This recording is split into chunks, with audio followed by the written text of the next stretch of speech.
It's Friday, February 16th. A woman who lost her mom to cancer when she was just 12 is telling Rosie how she turned her loss into a healing place for children coping with tragedy. All that, hot topics, and more coming up on Season 10 of The View. Like me, Kate Atwood lost her mom to cancer when she was just a child. She turned her loss into a healing place that's called Kate's Club, that's helping children cope with the death of a loved one. Please welcome Kate Atwood to the show. Hello, Kate. Hi. Nice to meet you. Thank you for being here. And where do you live? In Atlanta? Yes, I'm in Atlanta. You're in Atlanta. You were 12 years old when your mom died. I was. And when did she get sick? She first got sick when I was 6 years old, and I think, like most 6 years old, I think I kind of looked at my parents and they said, "Okay, who's taking me to T-ball?" You know, I was ready to keep going, and had no idea the impact of that word or her illness. Did they use the word cancer to you at the time? They did. They did. But I mean. And as a child, did you go look it up, or did you try to figure out what it was? No, I think, you know, my parents, they were, I really thank them for being honest with me, but they really set out to not let the cancer control our family, especially my brother and I's childhood.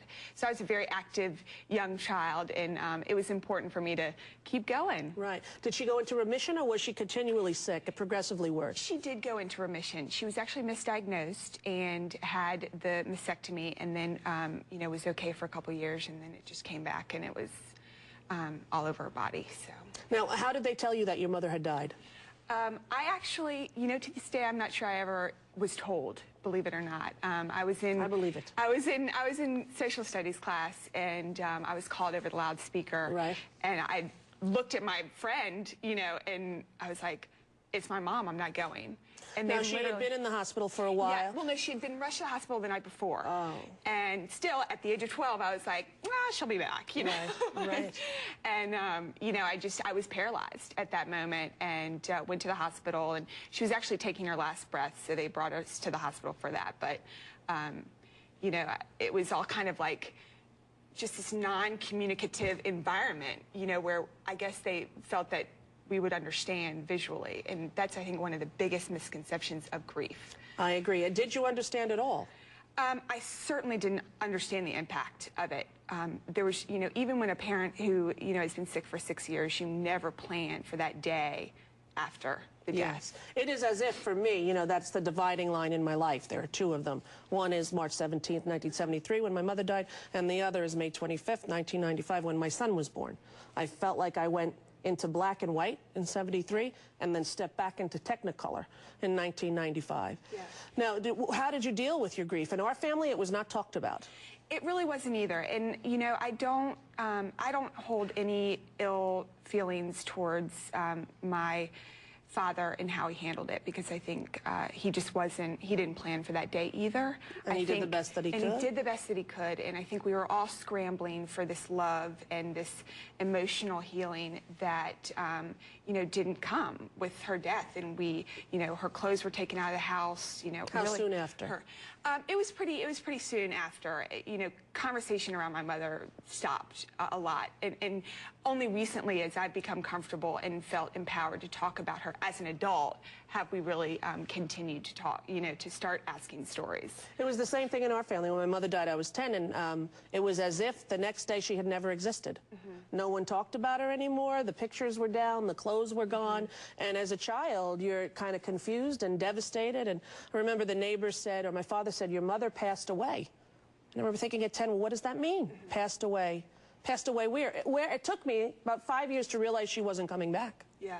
I understood that, you know, she wasn't coming back, but I was an adolescent, and there was a stigma around this grief, and there was, you know, going to high school and having to deal with jokes about your mom, and me having to, like, dodge those, and, you know, all I mean, gosh, adolescence is hard enough, and then just to compound it with grief, this thing that the world doesn't like to talk about. You know, our culture especially just pushes it under the rug, and these kids have got to, you know, they've got to know that they're survivors. They've got to know that they have so much hope and opportunity in front of them. Now, so what did you do with this? How old were you when you decided to explore this grief and how to make it easier for children like we have today, who worked with you, who we'll speak to in a moment? How did you channel it into this Kate's Place? Well, a couple things happened. One, you know, actually I saw I connected actually with a fantasy friendship that you and Madonna had. I saw that you guys bonded over this loss. That's true. And I don't know the depth of your relationship, but that, to me, seeing that on television was the connection, and growing up through adolescence with that. And then when I was 20 years old, I became a volunteer at a camp, and the camp director asked me to open camp with my story. Well, nobody had ever asked me my story before, and so suddenly, instead of just having a one-on-one conversation with somebody, I was in front of 300 people and telling my story, and it was the most liberating and powerful moment. And Did you cry? I did cry, yes. And I saw all these people, and I saw them as friends, and I saw them as not judging me, and I felt safe around them. And I was just, I remember I went back to my dad, and I was like, I need more of that in my life. Yeah. And so I started Kate's Club, and I was like, this is going to be, about the color, this is going to be about all the bright color that we have. This is going to be about celebrating the life of the people that we've lost, yes. of each other. And of having someone so that you don't feel so different. I remember the stigma in school was very tough. For people, oh, that's the one with the dead mother. That's the kids with the dead mother. And, there's a horrible sense of abandonment, even though, of course, it's not the choice of the parent to leave. But you have to deal with all of those feelings, and there often isn't a place. So when did you set up this place? So, 4 years ago, I was 24 years old and in a completely different career, and I had no money, but I had a good network in Atlanta. There's just tons of stuff to do. So I started it really small, very grassroots, and just wanted to take these kids to the bowling alley, to the Braves game, again, focus on the fun and the future, but also allow them to just be around each other. How did you find the children who had lost parents?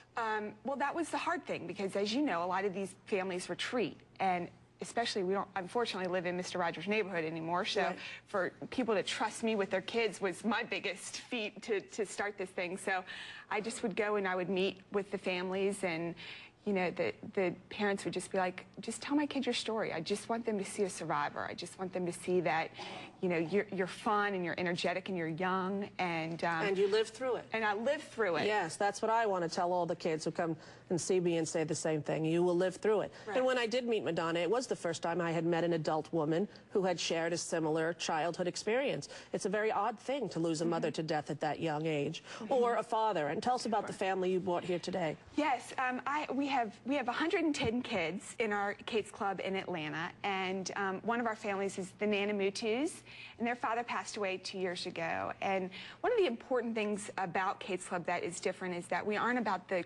immediate attention after the death. We are not, grief is not crisis intervention. Right. We are about the long-term development and support of these kids, and how to live with the fact of the truth of the passing of someone instrumental in your life. And learning life skills with those grief skills and integrating them to focus on the future. Shammy's about to graduate high school. And Shammy, how have you found going to Kate's Club? Has it helped soothe your soul in some way? Extremely. I'm definitely a lot more of an extrovert now. I was not as recluse as some would say, but like before my dad passed away, I just wasn't there, but now I have so many friends. It's built a huge community in me too. So. And how about for you, little guy? What's your name? Josiah. And how old are you? I'm 9. And how have you found going to Kate's Club? Has it helped you talk about some of your feelings about your daddy and missing him? Yeah. It has. Made you feel a little bit better about the whole situation? It helped me feel a lot better. A lot better. And how about you, Mom? Has it been a lifesaver for you? Yes, it's a lifesaver for me and the kids. Especially I can get the words around community as well. So I was very thankful for that.